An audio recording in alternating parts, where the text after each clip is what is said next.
예, 12월 2일 월요일 줌 모임 시작하겠습니다. 음, 로마서 돌아보기를 하고 있는데 오늘 제목은 하나님의 대책, 우리에게 아들을 주셨다는 제목을 가지고 교통하겠습니다. 로마서 1장 16절, 17절입니다. 내가 복음을 부끄러워하지 아니하노니 이 복음은 모든 믿는 자에게 구원을 주시는 하나님의 능력이 됨이라. 먼저는 유대인에게요, 그리고 헬라인에게로다. 복음에는 하나님의 의가 나타나서 믿음으로 믿음에 이르게 하나니 기록된 바 오직 의인은 믿음으로 말미암아 살리라 함과 같으니라. 음, 사람들이 인생을 잘 살아보려고 많은 애를 씁니다. 그리고 또 이제 믿는 사람들은 하나님을 영화롭게 하기 위해서 많은 방법 또 길을 찾고 있지만은 그런 인간의 노력이 모두 허사가 되고 오히려 하나님의 진노를 쌓는 결과가 되어서 인간은 절망적 상태에 이르고 말았다고 바울은 얘기하고 있습니다. 하나님을 영화롭게 해야 되고 하나님께 감사해야 할 존재가 어쩌다 이렇게 되었는가? 그거는 하나님 아들이 될 수 없게 원인을 제공한 그런 자에게 유혹되어서 목표가 없어지고 갈 곳이 없어졌기 때문에 인간들이 이렇게 됐다 하는 것을 얘기하고 있습니다. 원래 인생은 최고의 위치에 놓여져 있었습니다. 어, 만물이 다 인간을 지향하도록 모든 창조물보다 먼저 있던 자라고 분명히 얘기를 했습니다마는 그런 인식이 없었기 때문에 하나님을 표현할 수 있는 최고의 위치가 무엇인지 몰랐기 때문에 많은 문제가 생겼거든요. 원래 인생은 최고의 위치에 놓여져 있었습니다. 하나님을 표현할 수 있는 최고의 위치로 우리를 지으셨습니다. 그것이 우리가 하나님께 감사해야 할 이유였던 것이죠. 근데 그것을 잃어버렸으니까. 그래서 이제 사람이 하나님을 모르면 불행해지는 이유가 여기 있습니다.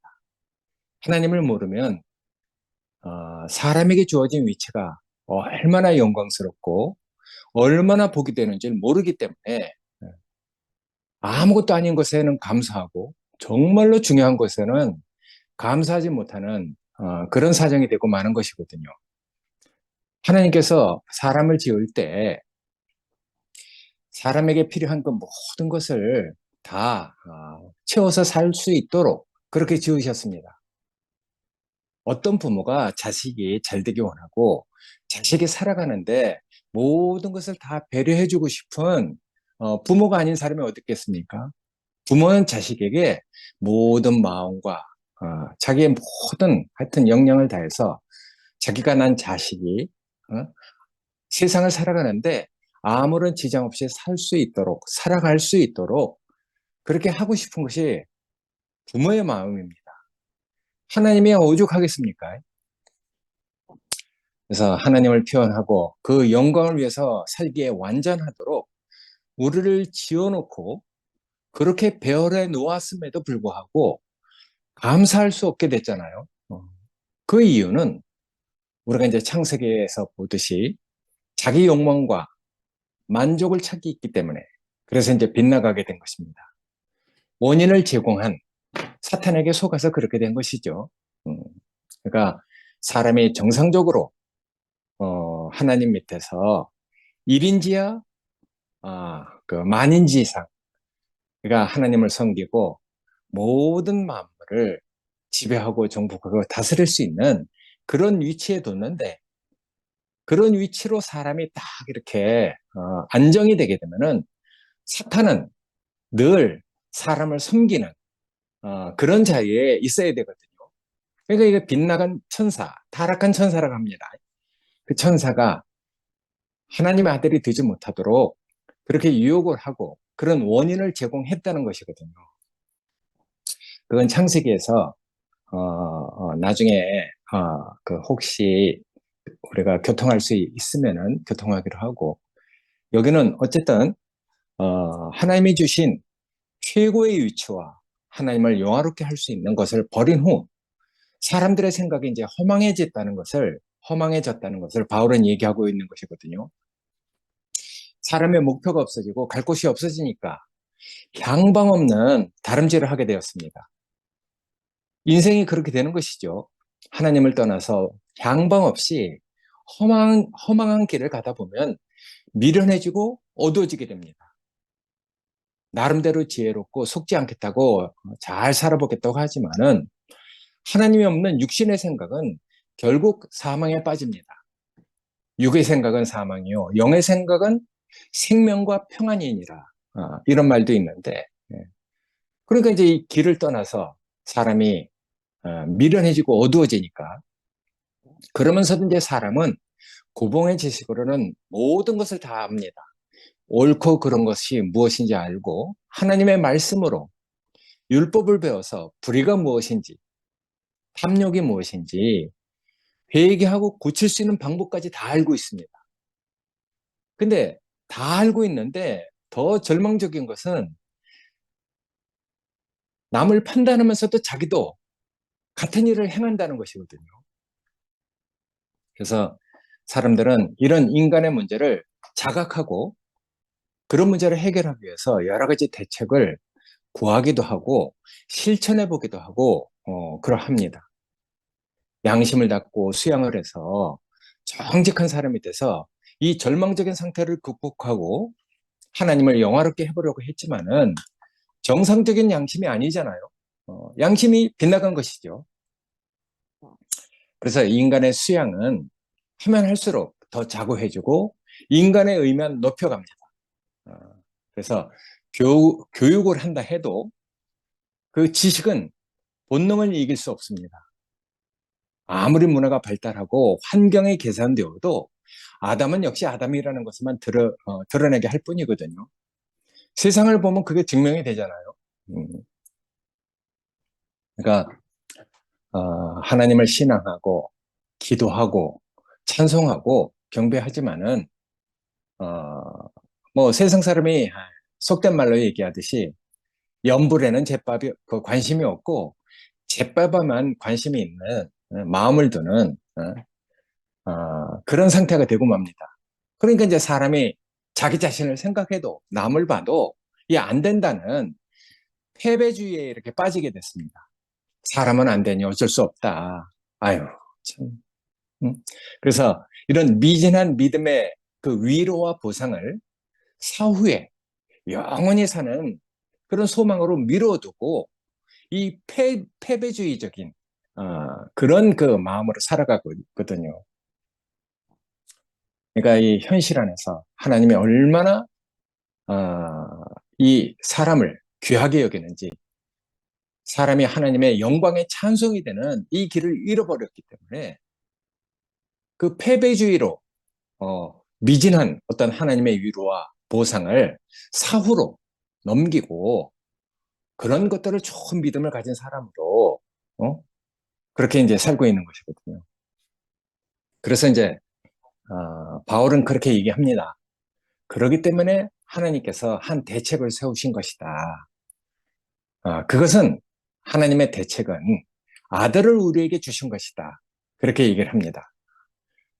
그래서 이제 구약의 율법적인 대책의 완성으로서 율법을 폐지하는 게 아니죠. 율법을 완성시킨 그런 인격으로서 아들을 우리에게 주셨다. 이렇게 얘기를 하고 있습니다. 왜 성경은 아들을 믿으라 합니까? 어, 아들을 믿지 않아서 생긴 문제이니까 아들을 믿으라고 하는 것이거든요. 그러니까 아들을 아는 것.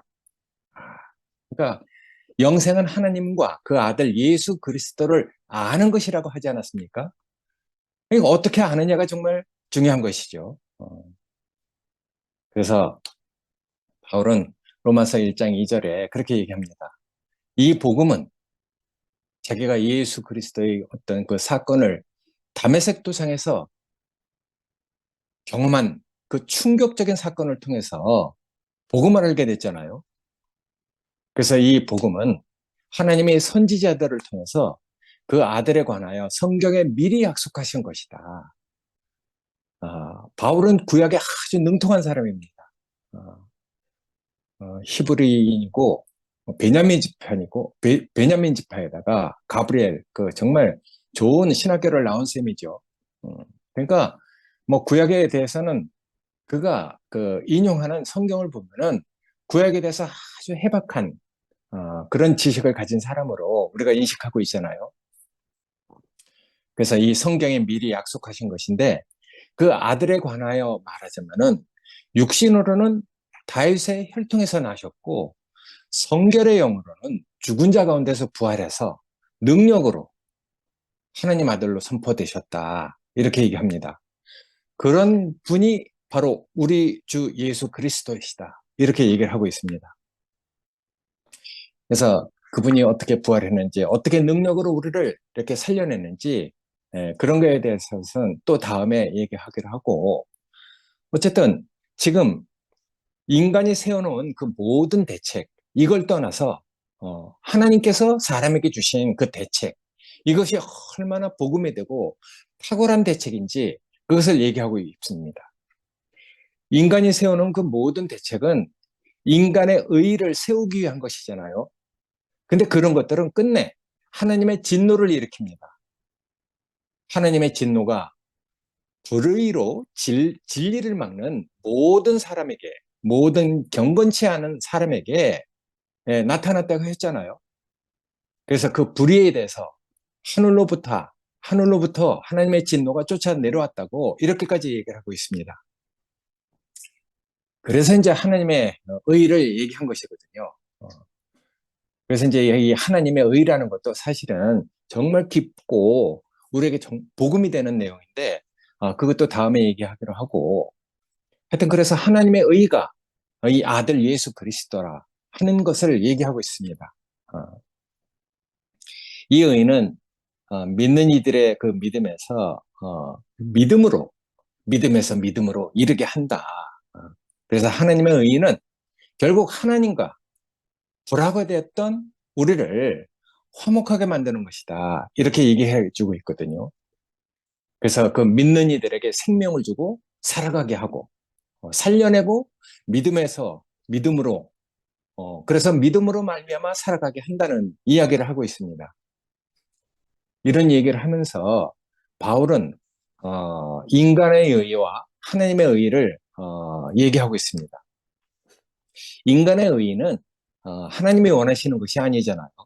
자기 의이기 때문에 자기 잘난 것이 되고 맙니다. 자기 영광일 뿐이지 하나님의 영광이 되지 않아요. 오히려 그래서 인간의 의의를 세우면은 하나님께 매를 보는 것이죠. 하나님의 영광을 하나님의 영광을 드러낼 존재가 자기의 의의를 드러내고 자기가 영광을 받고 있으니까 그건 매를 보는 것이거든요. 그러니까 하나님과 화목이 되는 게 아니고 오히려 하나님께 진노를 일으키게 되는 것이거든요. 근데 예수 그리스도는 하나님을 영원하게 하는 존재가 되었잖아요. 그래서 하나님과 사람 사이에 화목이 이루어진 것입니다. 그래서 그에게는 하나님께 대해서 예만 있느니라 아니오가 없는 것이죠. 왜냐하면 하나님의 마음을 알기 때문에 하나님이 사람을 위해서 모든 것을 얼마나 풍성하게 얼마나 영광스럽게 배려해 놨는지 그것을 다 아는 사람이기 때문에 자기는 하나님이 자기에게 정해주신 길로 갈 수밖에 없는 자기 운명을 아는 사람으로 그렇게 간 것이거든요. 그래서 이 예수 그리스도는 하나님을 영화롭게 하는 존재가 되었기 때문에 하나님과 사람 사이에 화목을 가져오는 그런 분이 된 것이거든요. 그래서 예수님과 그 아버지 사이에는 완전한 화목이 이루어졌어요. 이것이 이제 그 인간에 대한 그 복음적인 대책이거든요. 하나님과 사람 사이가 갈라져서 화목하게 될 수 없으니까. 근데 하나님과 사람이 화목하게 되면은 그럼 인간이 가지고 있는 그 절망적인 모든 문제가 다 해결이 되는 것이거든요. 결국 하나님과 화목이 되느냐, 못 되느냐 하는 그 문제가 인간의 문제인 것이죠. 근데 예수 그리스도는 하나님을 영화롭게 하는 그 존재가 됐잖아요. 그래서 복음에 이른 바와 같이 하나님 아들 예수 그리스도를 믿음으로 말미암아 모든 믿는 자에게 미치는 하나님의 의인이 차별이 없다 그랬어요. 그래서 하나님의 그 하나님하고 화목이 되는 그런 길을 열어주셨기 때문에 그분을 알고 그분 자신을 우리의 운명으로 받아들이기만 하면은 누구든지 차별 없이 하나님과 화목될 수 있는 그런 길이 열렸다는 것을 얘기하고 있는 것이거든요. 그래서 예수님과 아버지 사이에 어떻게 화목이 이루어졌는가, 그걸 우리가 아는 것이 중요하죠. 예수님이라는 한 개인과 하나님이라는 신이 서로 화목한 것입니까? 그런 게 아니잖아요. 이 문제는 하나님과 온 인류의 문제입니다. 예수와 하나님의 그 문제가 아니고 온 인류의 문제라는 것이거든요. 그러니까 이제 우리의 대표자로 오신 분이라고 성경은 얘기하고 있죠. 그래서 다른 곳에서는 그렇게 얘기를 합니다.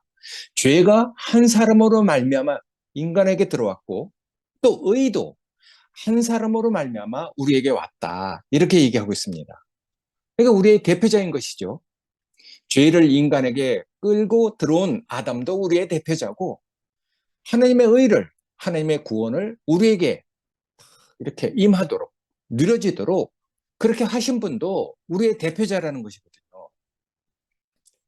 그러니까 그 예수가 하나님하고 화목하게 된 것은 모든 사람과 하나님이 화목하게 된 것이죠. 그래서 그 아들 안에서 우리는 다 화목하게 되는 것이죠. 그래서 그 아들 예수 그리스도를 우리에게 주신 우리의 운명으로 받아들이면은 차별 없이 하나님과 화목하게 되는 것이거든요. 그 길을 자기 자신의 삶을 통해서 우리에게 보여준 것이거든요. 그러니까 그 길을 제자들은 이제 부담스러워하고 그 길을 피한 것이죠. 그 길이 이제 십자가의 길인데 겉으로 볼 때는 죽음으로 향해서 가는 길이지만은 사실은 그 길이 모든 인류를 구원하는 그 길이었던 것이거든요. 그러니까 인간이 구하는 방식으로 화목하게 된 것이 아니고 그러니까 아들이 순종이라는 그런 방식으로 하나님과 그 화목하게 된 것이거든요. 그래서 이제 예수님은 우리의 대표자가 되는 것입니다. 그의 나으시고 사시고 순종하고 십자가로 가시고 죽으시고 다시 부활하셔서 이렇게 살아나신. 그래서 우리에게 생명 주는 그런 영이 된 것. 지방교회에서는 그것을 영이라 합니다. 그 영이라 합니다. 그래서 예수의 그 전 과정, 이런 것들을 아주 우리가 이해하기 쉽게 고봉의 그 진리로 이렇게 딱 짜서 이렇게 그 이제 그 해놓은 곳이 있는데 정말 뭐 시간이 있으면 그런 것들도 우리가 참고를 해서 이렇게 인식을 하면 참 좋죠. 그래서 어쨌든 사람이 구하는 방식으로 하나님하고 화목하게 된 게 아니고 아들이라는 방식으로 하나님과 우리가 화목하게 된 것이거든요. 그래서 이제 예수님은 모든 인류의 대표자, 우리의 대표자가 되는 것이거든요. 그래서 하나님께서는 아들을 우리에게 주신 것입니다. 이게 이제 복음이거든요. 우리의 대표자로서 아들을 주신 것. 우리의 운명으로 아들을 주신 것. 복음은 아들이 우리에게 왔다는 것입니다. 말씀이 육체가 되어 우리 가운데 거하심에 우리가 보니 독생자의 영광이고 은혜와 진리가 충만하더라 하는 그 아들을 우리에게 주신 것이거든요.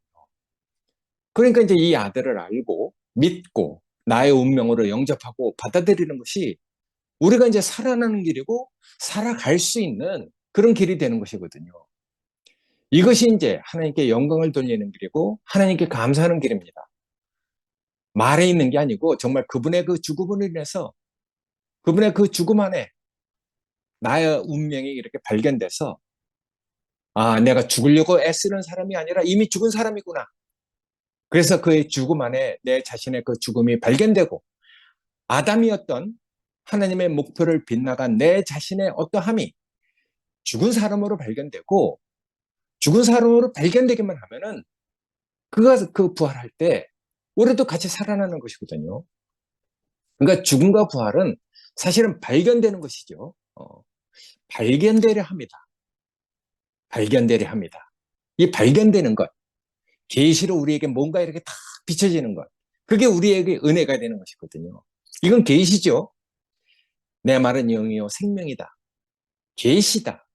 그러니까 우리가 이런 말을 우리가 이렇게 알아들을 수 있는 그런 생명을 우리가 얻었다는 게 정말 복이잖아요. 그게 감사가 되잖아요. 어떻게 계시가 어떻게 영이요 생명이신 말씀이 우리를 살려내고 우리를 이런 사람으로 살게 했는지 그건 다 은혜입니다. 여러분에게는 정말 하나님이 임재하셔서 다 이런 말을 알아들을 수 있는 그런 지각이 있고 그런 계시가 여러분의 인격에 대해서 우리가 이런 교통을 하는 거 아니겠습니까? 그러니까 이제 이 아들을 믿고 내 운명으로 영접하고 사는 것이 우리가 살아가는 것이 되는 것이죠. 그래서 우리가 하나님의 영광에 찬송이 되는 것, 뭐 일을 하는 게 아니죠. 그냥 그 존재적으로 하나님의 기쁨이 되고 이는 내 사랑하는 자고 내 기뻐하는 자니 너희는 저의 말을 들으라 하는 것처럼 하나님께서 그 아들을 볼 때 얼마나 기쁘시겠습니까? 난 내 아들을 볼 때 정말 기쁩니다. 내 손주를 볼 땐 더 기쁩니다.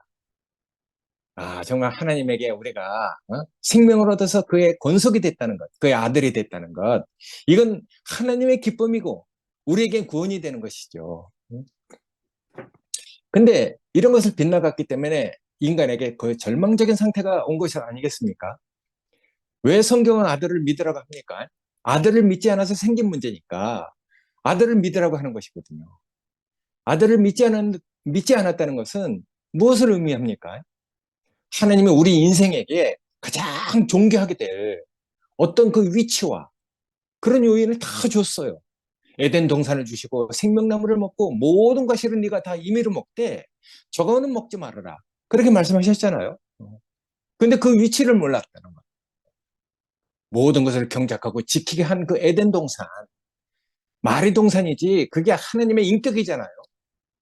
하나님의 인격을 우리가 경작하고 지킬 수 있다는 것. 그거보다 축복스러운 그런 것이 어딨겠습니까? 그게 에덴 동산이잖아요.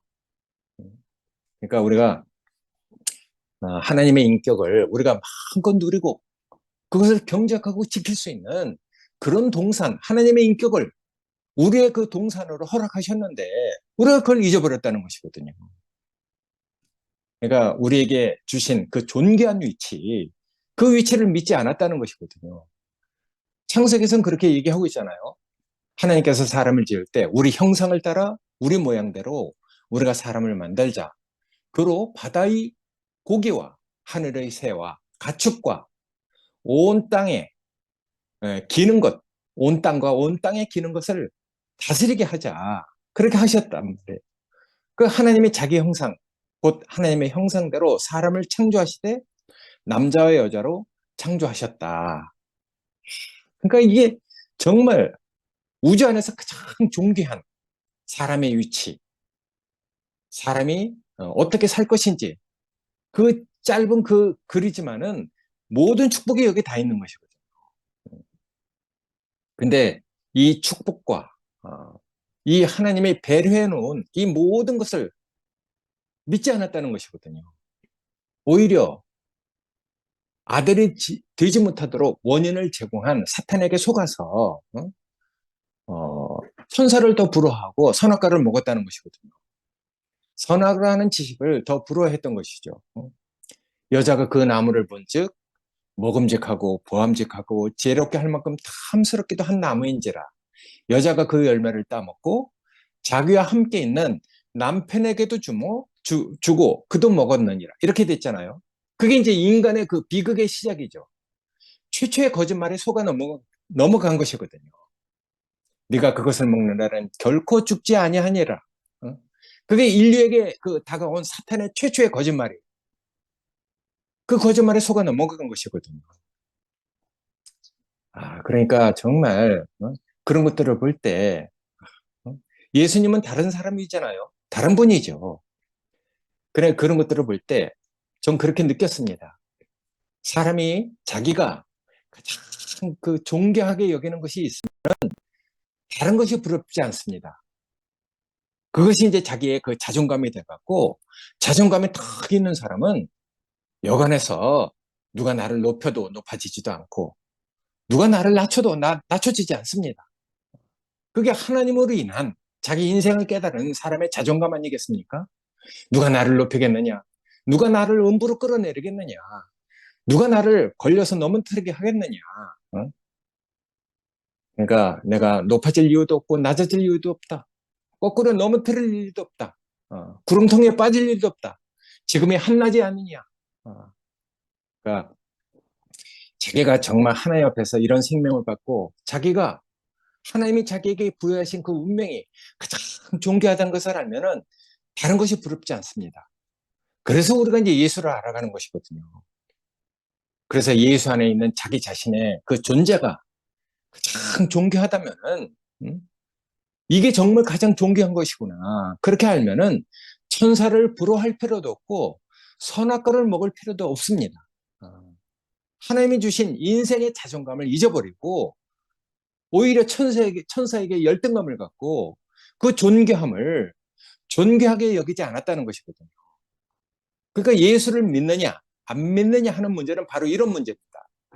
종교적으로 예수를 믿는가 부처를 믿는가 하는 그런 문제가 아니거든요. 하나님이 존귀하게 만들어 놓고 귀하게 쓰시려고 하는 것을 내가 존귀하게 여기느냐 아니냐 하는 문제입니다. 이것을 존귀하게 여기지 않았기 때문에 사람은 사람의 유체를 천사에게 뺏기고 말아버리는 것이거든요. 자, 천사에게 그 자리를 뺏겨버리면 사람은 무엇이 됩니까? 우리를 지어주신 창조주보다 피조물을, 천사를 더 흠모하는 자리로 우리가 전락해버리고 마는 것이거든요. 하나님을 존귀하게 여기는 자리에서 떨어지면은 모든 피조물은 결국 사람에게 쓰여서 사람과 더불어 하나님을 찬송하도록 되어 있는데 사람이 잘못됐으니까 모든 피조물도 허무한 데 굴복하는 것이 자기의 뜻이 아니라고 사람을 원망하고 있는 것이거든요. 모든 피조물이 탄식하고 하나님의 아들이 나타나기를 고대하고 있다. 그러니까 인간이 만들어 놓은 모든 것을 원망하고 허무한 데 굴복하는 것이 자기 뜻이 아니라 하면서 원망을 듣잖아요. 사람은 부끄러운 그 위치로 타락하고 빗나가고 말았죠. 그리고 인간이 손으로 만들어 놓은 것을 사랑하고 경배하고 그런 것을 더 많이 가지려고 내피림이 되려고 발버둥 치고 사는 것이 인간의 현실적인 모습이거든요. 그러니까 이렇게 되니까 사람은 하나님이 주신 고유하고 귀중한 직분을 잊어버리는 것이죠. 그래서 세상에 가면 할 일이 없는 그런 존재가 된 것입니다. 먹고 사는 일 외에는 아무 할 일이 없게 돼버렸어요. 아니, 회사에 가면 할 일도 많고 나라에 집안에 할 일이 이렇게 많은데 무슨 할 일이 없다는 말이냐 하고 말할 수도 있잖아요. 근데 그 일은 다 먹고 살기 위해서 하는 일입니다. 공부를 하든 과학자가 되든 사업자가 되든 무엇을 하든 그것은 다 먹고 살려고 하는 일입니다. 그것이 뭐 잘못됐거나 귀하지 않다는 얘기가 아닙니다. 그것은 하나님이 우리에게 주신 직분하고는 상관없는 일이라는 것이거든요. 정말 고귀한 것은 감사하게 여기지 않고 이 시시하고 원래 우리에게 주신 직분이 아닌 것을 얻으려고 막 그렇게 하고 있는 것이거든요. 사람은 하나님이 나에게 주신 그 직분, 하나님을 영원하게 하는 그 직분을 우리가 가지고 살아야 되는 것이거든요. 다른 것은 인생의 직분이 아닙니다. 소가 풀 뜯어 먹는 걸 보고 소의 직분이라고 하지 않잖아요. 원시적으로 볼 때는 소는 밭을 갈도록 이렇게 이제 사람들이 기르기 시작했어요. 그 소가 들에서 풀 뜯어 먹는 걸 보고 귀한 일 하고 있다 이렇게 여기지 않습니다. 먹고 살려고 저러는 것이구나. 소의 직분은 옛날 원시적으로는 주인을 도와서 밭을 가는 것이죠. 그게 소의 직분이듯이 사람도 직분이 따로 있는 것이거든요. 먹고 사는 것, 공부를 하고 과학자가 되고 이런 것들이 뭐 시시하거나 잘못됐거나 나쁘다는 얘기가 아닙니다. 다 귀한 일이라 할지라도 하나님이 원래 우리에게 주신 직분이 아니라는 것이거든요. 그래서 하나님을 영화롭게 하는 것 외에는 인생의 직분이 없습니다. 근데 사람이 사람의 존귀함을 잊어버리니까 사람의 직분이 없어지고 말았잖아요. 그래서 사람은 할 일 없는 자가 된 것이죠. 지금은 이제 자본주의가 됐고 사회가 점점 더 발전해서 사람들이 살기 편하게 됐습니다. 점점 더 편해지니까 사람들은 더 편하자, 더 편하자 이렇게 하게 됐죠. 더 이상 부족한 것이 없으니까 이제 즐기자 하게 됐어요. 미국을 보면은 세계 최첨단의 나라잖아요. 그 사회는 결국 즐겁게 살다 가자 이것밖에 없습니다. 직분이 없는 인생이 되고 사명이 없고 목표가 없는 인생이 되니까 즐겁게 살다 가자, 즐겁게 살다 죽자 이것밖에 없는 것이거든요. 목표도 방향도 없이 즐겁게 살기 위해서 주말에 놀러 가기 위해서 돈 벌고 일합니다. 그러니까 하나님이 우리에게 주신 직분을 잊어버렸기 때문에 그렇게 되는 것이죠. 그렇게 되면은 자연히 사람은 자기 영역이 없어지는 것이거든요. 식물과 동물에게는 그들 고유한 영역이 있습니다. 참 아름다워라. 주님이 지은 세계. 그들은 선악과가 없기 때문에 지은 그대로 지금도 하나님을 찬송하고 있어요. 근데 사람만 선악과를 먹고 빗나갔기 때문에 사람의 고유한, 인간의 고유한 영역을 잊어버리게 됐거든요. 고유한 영역이 없어지고 만 것이죠. 지식은 있으나 생명이 없어요. 아는 것은 많으나 아무것도 할 수 없게 됐어요. 하나님을 영화롭게 할 수 없게 된 것이거든요. 자기 본분을 다 할 수 없게 된 것이죠. 이것이 하나님이 우리에게 주신 생명을 무시한 결과라는 것이거든요. 마침내는 천사를 부러하고 그와 합해서 네피림을 만들어내는 그런 결과가 되었다는 것이거든요. 그러니까 우리가 참 비참하게 된 것이죠. 거대해지고 정말 남보다 더 높아지고 많이 이렇게 가지려고 하는 그런 필요만 남게 됐습니다. 남보다 위대해져야 되고 남보다 힘 있어야 되고 남보다 커야 되고 남보다 잘해야 되는 그런 것만 남아서 무한 경쟁 사회로 돌입하게 됐단 말이에요. 너보다는 내가 커야 된다. 너보다는 내가 잘나야 된다. 너보다는 내가 위대해져야 된다. 그래서 성경에서 네피림을 생산하게 되었다는 것이 바로 이런 뜻입니다. 뭐 때문에 이렇게 됐습니까? 하나님께서 아들로 정하시고 우리가 아들이 되기 위해서 만들어 놨는데 그것을 믿지 않았다는 것이거든요. 생명나무를 먹고 자라면 너는 내 아들이 될 것이다. 이런 하나님의 말씀을 믿지 않았기 때문에 이렇게 된 것이거든요. 하나님의 말씀을 들으면 아들이 될 것이다 하는 말을 믿지 않았기 때문에 이렇게 된 것이죠. 우리도 말씀을 전하면서 그러잖아요. 우리가 다른 말 합니까? 우리는 가장 정말 쉬운 말을 하는 것이죠. 하나님 말씀을 전하면서 하나님 말씀을 들으면 아들이 될 수 있습니다. 어떤 사람은 믿고 어떤 사람은 믿지 않습니다. 그 말씀을 믿는 사람은 하나님의 아들이 되는 거고 믿지 않는 사람은 아담의 길로 가는 것이거든요. 그러니까 세상에는 두 말밖에 없어요. 하나님 말씀과 아들이 되게 하지 못하는 선악과의 말. 두 가지 말씀밖에 없거든요. 그러니까 세상에는 두 가지 말을 따르는 두 종류의 사람밖에 없습니다. 아담이냐 하나님 아들이냐. 그 두 부류의 사람밖에 없는 것이거든요. 그래서 그 말씀을 믿는 사람은 아들이 되는 것이고 믿지 않는 사람은 아담의 길로 가는 것이거든요. 그래서 베드로한테 그렇게 얘기하잖아요. 천국 열쇠를 너에게 준다. 네가 하늘에서도 풀면은 하늘에서도 풀릴 것이고 땅에서 매면은 하늘에서도 매일 것이다. 이렇게 얘기했어요. 무엇이든지 땅에서 풀면은 하늘에서도 풀릴 것이다. 야, 이게 얼마나 정말 놀라운 말입니까? 사실은 우리가 베드로와 같은 권세를 우리가 다 가진 사람이거든요. 베드로가 특별한 사람입니까? 하나님 아들을 믿고 따라가다가 배반하고 다시 돌아와서 정말 자기가 정말 그 사랑했던 구주님을 배반하고 도망갔는데 네가 나를 사랑하느냐 하는 말을 듣고 회개한 사람이잖아요. 그러니까 우리가 어쩌면 보면 베드로도 우리의 대표자죠. 그러니까 우리도 베드로가 가진 그런 놀라운 권위를 우리도 갖게 됐다는 것이거든요. 그러니까 예수를 믿느냐 안 믿느냐 하는 문제는 바로 이런 문제입니다. 예수라는 한 사람을 내 인생의 표준으로, 내 인생의 목표로, 내 인생의 영광과 자랑으로 믿느냐 안 믿느냐 하는 그런 문제입니다. 그러니까 우리에게 정말 아들을 주셔서 하나님 아들의 위치와 인생의 영역이 되는 그 그리스도 안으로 우리를 구원해 주셨잖아요. 그러니까 이제 그것이 우리의 구원이 된 것이죠. 야, 형제들을 보면 그 안에서 얼마나 정말 하나님의 영광이 되는지, 형제들이 지금 정말 우리에겐 보물과 같은 그런 사람들이죠. 나 혼자 어떻게 하나님을 다 나타낼 수 있겠습니까?